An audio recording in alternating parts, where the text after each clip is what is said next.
All right, Dave Tucker, thanks for being with us. Yeah, you bet. Well, tell us a little bit, Dave, about your background and your career and what you do.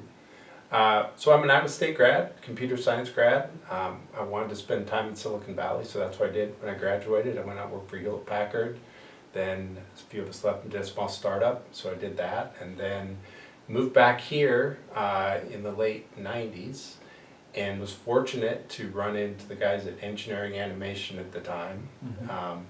Spent time, really my career, writing software, managing software developers, and went through a number of acquisitions with them, part of Siemens, and eventually ended up with what's now Workiva. It was just a great opportunity, and I was in the right place at the right time, and I've been really building the engineering organization since I started there. And your team, well, the number of employees at Workiva is up to what by now? Yeah, we're up, I want to say over 1,400. Okay. It's around 600 in Ames, Yeah. and then we're spread across 17 locations. So a big engineering team.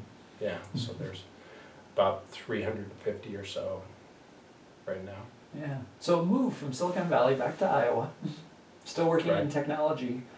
If you reflect on some of the differences in place, of course, Yeah. things probably, in my view at least, I traveled in Silicon Valley in the 90s and it was a crazy place then, and it's probably a little bit crazier now, but still, what a dynamic, interesting place. And I think so. And I thought, we really moved back here for family reasons. We really wanted to raise our kids back here. Mhm. And I thought, okay, I'm going to move back to Iowa, I'll probably end up, working in an insurance company, I'll find something. And I tell people I stumbled across two of the more Silicon Valley, probably two companies that have more of the Silicon Valley style than a lot of the companies in Silicon Valley. So I don't think people really realize what's available here. Yeah, certainly if you look at the Workiva headquarters that you work in, and it's just a great place. Yeah, I think we're fortunate to have founders who really knew what kind of culture, environment they wanted to create, and they did everything possible to make that happen. And so it's turned out to be a great environment. So what is Workiva's business? So we have a platform for creating complex financial reports. Connected reporting and compliance is our tagline. Mhm. And really we help people create some of the largest, most complex financial documents around, and people are finding all kinds of places and ways to use that technology in the business. Okay, so starting out, if I remember right, with sort of publicly traded company compliance issues. Started really focus on SEC reporting, external reporting. Yeah. The platform we built, though, we found had a lot of applications in a lot of areas of business. Now people use it for SOX, compliance, audit, for a lot of different applications. Mm-hmm. So you're an investor in the Egg Startup Engine. Right. Well, why did you do that?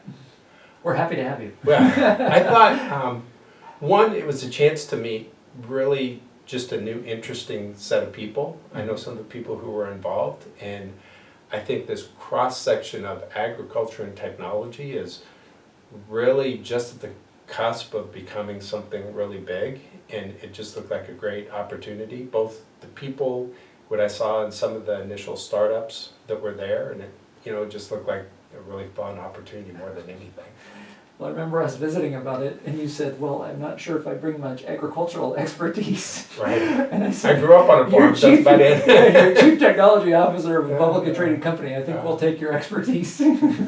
Well, so it's been great. I appreciate You're a it. diversity program, I guess. There you go. As you think about technology, because you've seen a lot over the course of your career, been with a couple of great companies that saw opportunities and really did well growing a great business in the space, but how do you think about where good opportunities are in agriculture today and sort of where those opportunities are evolving? I think anybody who's coming in and looking at things that happen today, processes or emerging technologies, and looking and saying, how can we take this technology and apply it to something that's happening in agriculture today? Or conversely, how can we take a process that's been going, maybe been done a certain way for a while, and how can we really revolutionize that? I think, and that's what we see happening a lot in the Ag Startup Engine, is a lot of people just taking a fresh look at things that have been there and applying new technology to it. Yeah, the classic just because it's always been done that way doesn't mean it has to be. Exactly right. going forward. So we've seen we've invested in some great entrepreneurs, and we've tried to support them through their growth pains and struggles, and you've been a great mentor as they think about development and engineering and growing a team, because you've done it multiple times. When you think about what the biggest challenges and obstacles are for some of the ag tech type entrepreneurs that we've met, what do you think those are, and how do you think we should help them out?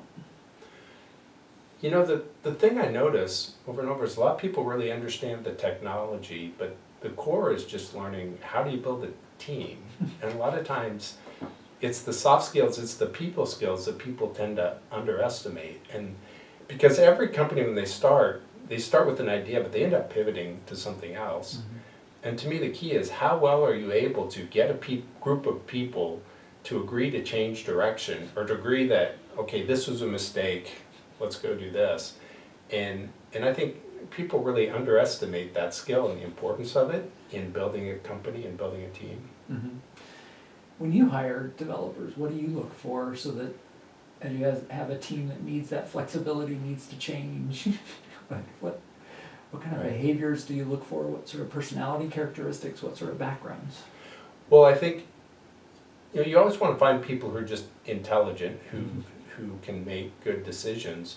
But a lot of it for us, and especially with our culture, is how can you fit in with the team? We tend to have teams of about 5 to 9 people. Mm-hmm. And just as I was mentioning about people trying to build a team, it's who can fit in, who can really communicate well what they're trying to do, what they want to do.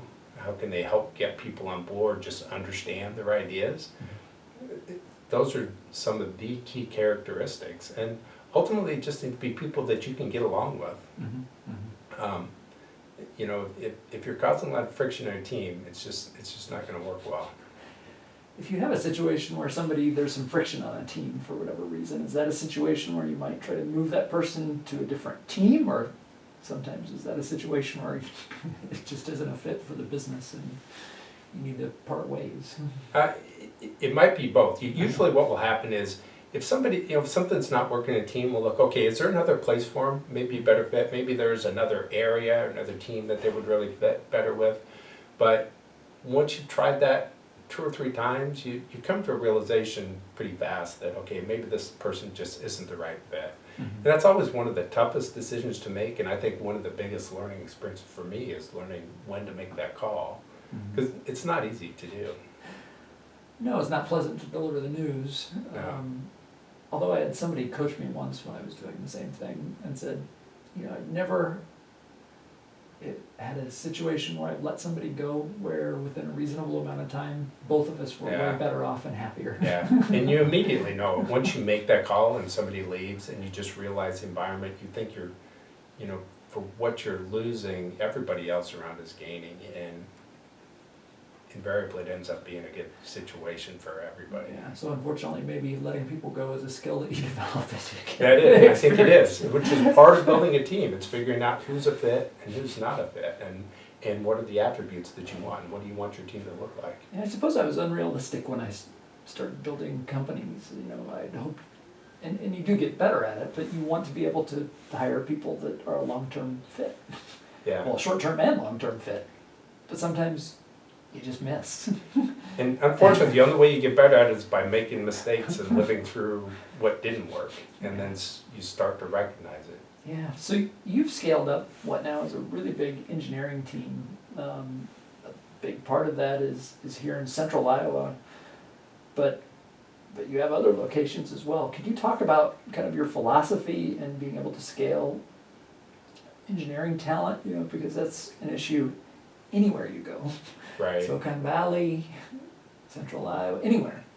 Finding good engineering talent is challenging. So what has sort of been your strategy to build what's become a really big team at Workiva? We were originally trying to grow, hire out of Iowa State, grow here, but we soon realized that it's hard to do that. There just aren't enough people here for as fast as we were trying to grow. And so what we would do is we would look for, a couple of really talented people, and some people we'd known from our previous company or from other other companies, and generally we try to find a good core group, locate near a university, develop a relationship with the university, start hiring interns, and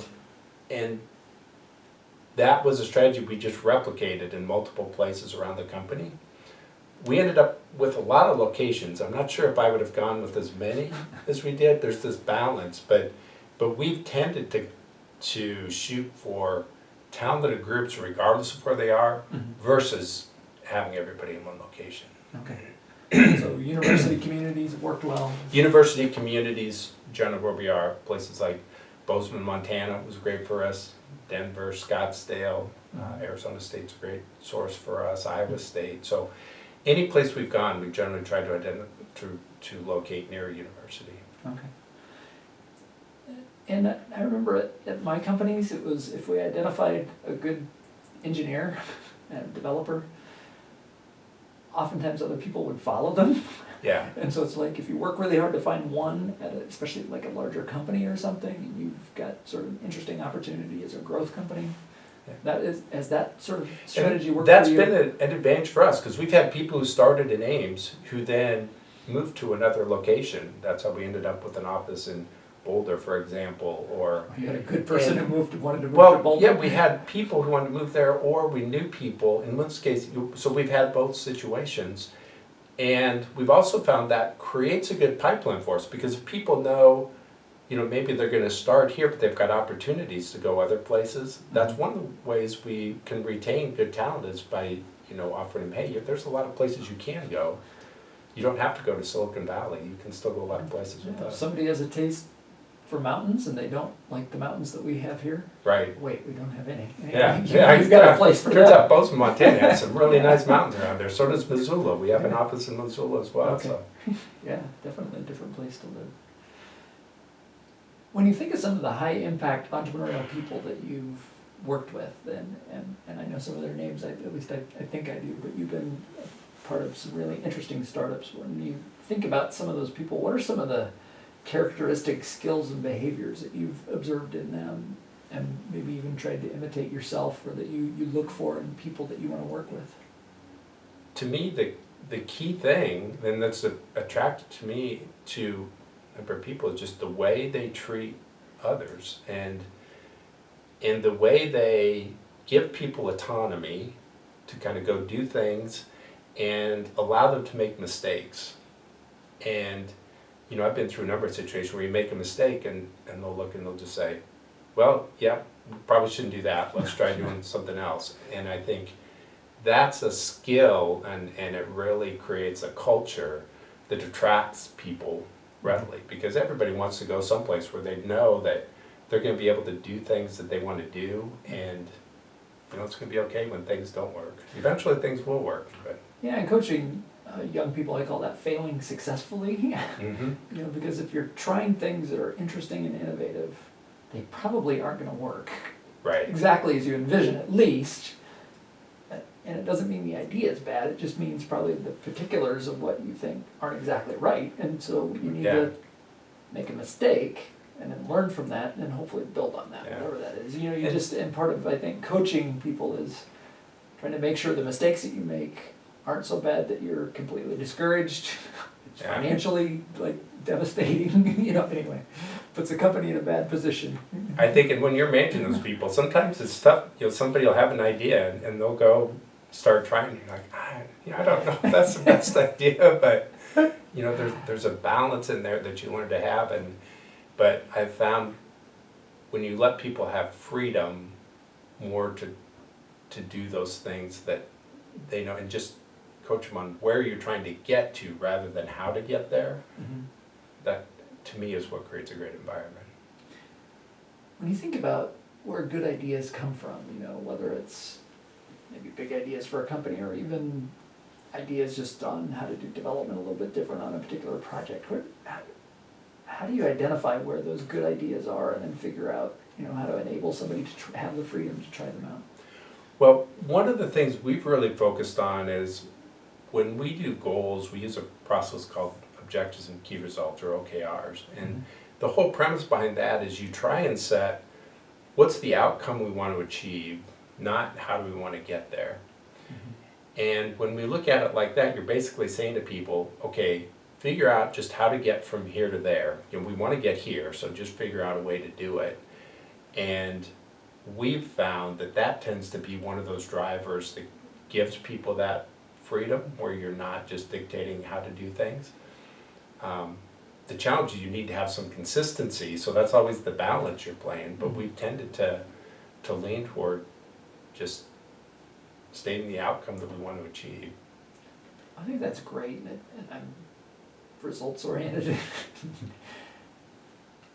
You know, and I've worked with some great process oriented people, but process for the sake of process is not good. Means that you're doing things consistently, but maybe going nowhere. Yeah, there's an amount of process that you have to have. There's a consistency, there's a framework that people need to work within. But it's, you know, it's always a balance, and it's never easy because you always feel like you're too far on one side or the other, so that's just the reality of the game you're playing. So when you're working with objectives, key results, how often are you setting and adjusting those objectives? You know, how far out are you typically looking, or are there multiple? We do it quarterly. As a company, we'll set some annual goals and then we'll break it down quarterly. And so we generally work, for example, as an R&D organization now, we'll set them every 6 months, but then teams will generally set them every quarter, and that's when we reevaluate. So a team will have a set of objectives, and then they'll split that up, and every member of that team will have some objectives underneath that. Yeah, usually we sort of break it down. We've kept them so far mostly at the team level. Some people will take it down to individual level beyond that. Is there a way to hold teams accountable? I think This and this is sort of individual accountability versus team accountability. It's something I haven't thought much This about. is one challenge. You know, so what you try to say is, you know, your key results are how are you going to measure if your effective outcome. So you don't necessarily want to have an outcome to just build this. It's you want to have an outcome of a customer is happy with using this feature, because that really is success. And so then what you look at is, okay, did you get there or not? Are the customers happy with what you did? And if they didn't, you just break down, well, what went wrong? What worked? What didn't work?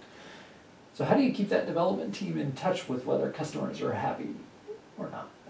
Do you have a linkage between your customer relationship people and your development teams? Yeah, we do. We have a tight relationship. We have a book called Customer Success Team, so they're the ones on the front lines working with customers. But our product manager is kind of the main interface, and we try to, wherever we can, have engineers engaged in calls with customers. We send a lot of them to our user conference. We really emphasize wherever we can to have people have contact face to face and just understand what people are doing in their jobs. Dave, can you tell me about a situation where you've had to overcome a significant challenge, whether it be short-term, long-term, big, small, but you had to overcome a challenge. How did you do it? Did you have any methods or tools that you used to overcome that challenge? One challenge I can remember is when we were starting out and we were growing on our current platform, and then we realized that we were going to hit the limits of what we could do there with that platform. And that we were going to kind of have to re-engineer a lot of things in the next generation of that platform. And it was going to involve architectural changes, it was going to involve people changes, and that's probably one of the biggest things we went through. And there's the challenge of keeping people, keeping your current customers happy while you're starting on a new product. And what we learned out of that is that, again, it's a place where you can map out what you want this new thing to look like, but there's going to be stops and starts along the way, and things will work and things won't work. And just keeping people engaged in trying those things and trying to get them to come together and solve big challenges, making big changes, because it's a lot of new learning. That's been a pretty significant challenge, and I think now we're seeing it pay off, but I it know, can be a long road. Yeah, I learned it the hard way with my own company, but anytime I have one of the companies that we've invested in, if they're 3 years or younger, almost no matter the number of users and how much they've scaled, if they tell me something like, I think our platform's good for the next 3 to 5 years, I always have to smile because never, ever have I seen that. Yeah. You know, certainly not with less experience, but even when they've had a really experienced engineer and development team, it almost always isn't the case. And the surprising thing to them is often it's working fine for the customers. Right. It will keep working fine for the foreseeable future, but then, you have to go back to your team and say, we're gonna start on something that's gonna be really hard. Potentially take it out to customers and create problems that we didn't have on the old platform, but it's what we have to do. Yeah, and it's a case where you want everything to look great on the outside, but one of our challenges in creating new platforms, our biggest competitor was our old platform, was another, because people had high expectations, and living up to that becomes really hard. You want things to be perfect before they go out, but you realize you just got to put it out and make progress and deal with things not working at times, and eventually you'll get there. Do you have kind of a set process for how you release new products to customers with testing and things like that? So one of the things that the cloud has enabled us to do is release software every day. So we will probably put out 30 to 40 new fixes, features, new updates every day to our product. And sometimes we won't expose it to everybody. We'll release it and we'll turn it on slowly. But we found making change in small increments is much more effective than putting out a big release, because a lot more things can go wrong. And so we've had to get good at building in automated tests, put it out. If it doesn't work, back it out. If something goes wrong, back it out. But that's become so much more effective for us in just being able to have a steady cadence, and for customers as well, because they see little changes here and there rather than some big release that they have to get used to. So my first company, we launched our first, what would be a cloud application, but back then we didn't call it that, right? But it was internet hosted. It's just a web application. Software for a division of DuPont, and they called pretty early into the process, and so we were rendering these contracts for specialty grain production, and so you'd go through and enter farmer information, where it's going to be delivered, how much corn it is, what the seed is, anyway, all this stuff, and then it would actually render a paper, electronic contract kind of a thing that was written and it's like a legal agreement. Right. Well, the DuPont attorneys looked at it and there was like a paragraph that was wrong or something. I mean, we had done nothing wrong, but they just didn't get it right. Yeah. And so they are freaking out because there's a lot of contracts being made. And so we said, well, do you have the language for what you want changed? Yes, email it to us. And I've got our developers there, and it wasn't like a coding change. So the next day you've got it in place. It was like that minute. And right. Anyway, it's when the cloud was new, and they're like, so fixed. Yeah. Yeah, that's pretty cool, isn't it? So like everybody that will see it, yes. Yeah. It's easy to forget how significant of a change that was compared to the old days of software. And that's one of the key reasons, on-premise software is kind of dead these days. Even if people think it's more secure, it's not. Because if you look at what the cloud enables, it gives you so much more than you can do anywhere else today. Yeah. Well, just a couple last questions here. What are the most productive ways, Dave, that you gather insights?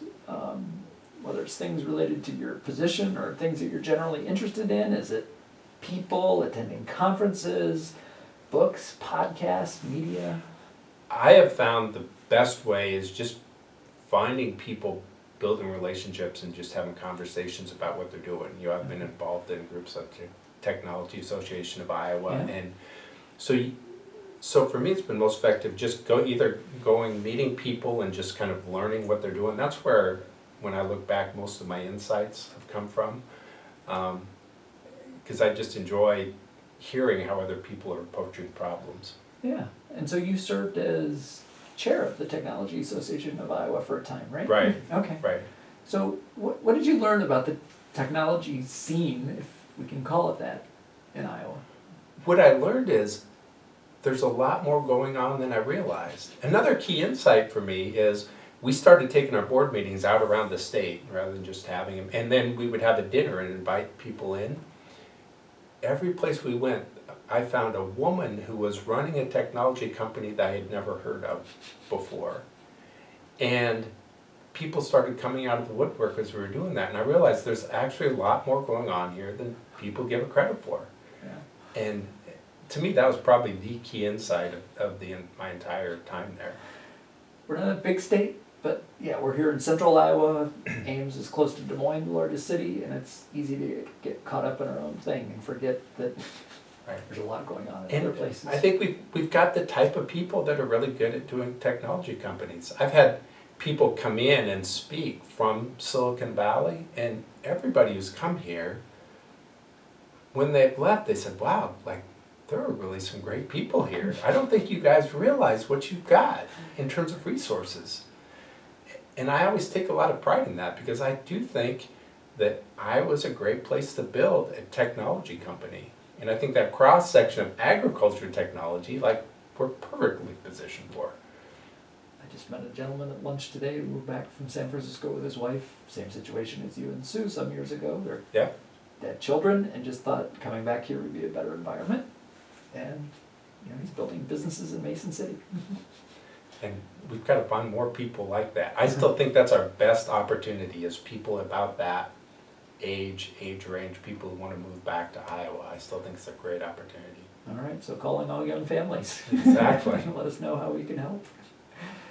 Well, just some quick fire questions here to end. Do you remember, what's the first money that you made? Do you remember? I'm guessing it was either baling hay or shelling corn. Okay. People used to have corn cribs, Yeah. and we would go, the neighbor would bring everybody over, and you would pull it out and shell the corn, because you would came on the cottage. Like, it seemed dangerous, but that's one of the first things I remember getting paid to do.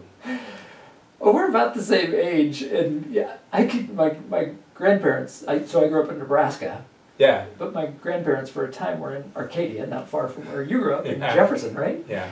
Sheridan, Iowa was my hometown. Yeah, okay. And I remember there were corn cribs, and my dad was always like, they still have corn cribs in Iowa, because we didn't have them anymore. So I never shelled corn. I baled plenty of hay and did plenty of other work, but we hadn't shelled corn. We did. The cool thing is, it's a great community building activity, because every farmer would call their friends, and you'd go around and help everybody shell corn.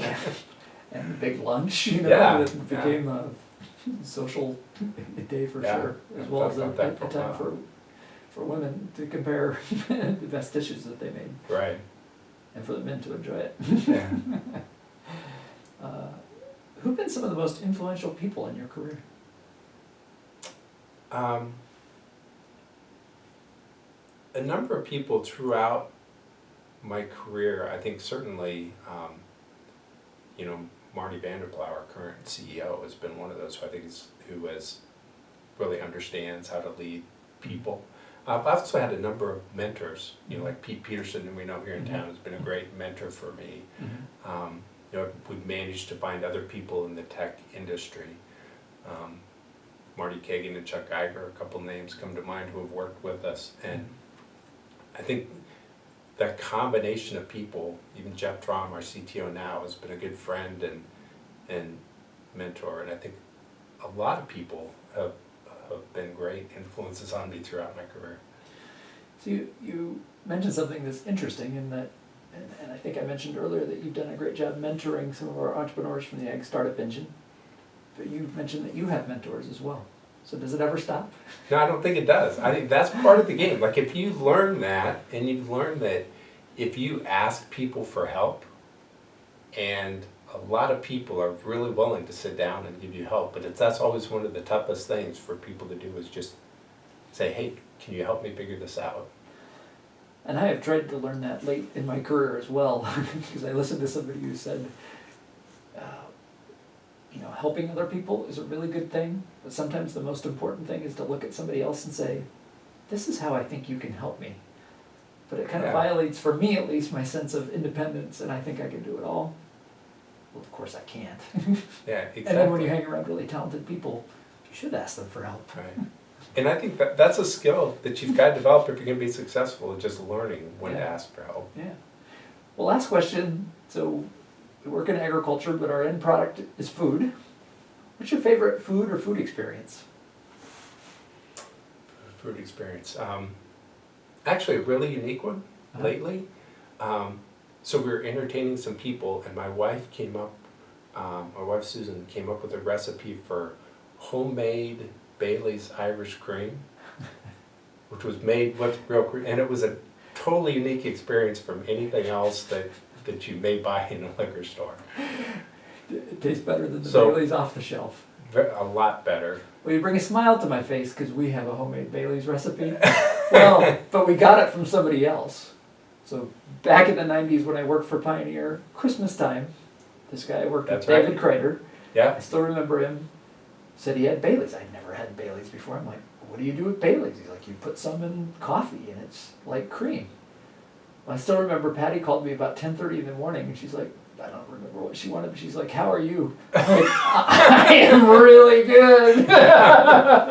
Anyway, I think it was pretty close to Christmas, but it was like 10:30 in the morning and I had a new experience with caffeine and a new ingredient. And my wife is a great cook, so there's a lot of good food, and that's one thing that Iowa's really good for is good food. So, Yeah, indeed. Well, Dave, thank you for everything you do for us Yeah. at the Ag Startup Engine and for everything you do for the technology community in Iowa as well. well, I think thank you as well. You're giving a lot of people, a lot of students and young entrepreneurs a chance that they may not otherwise have, and I think that's a great asset for this community as a whole. Yeah, yeah.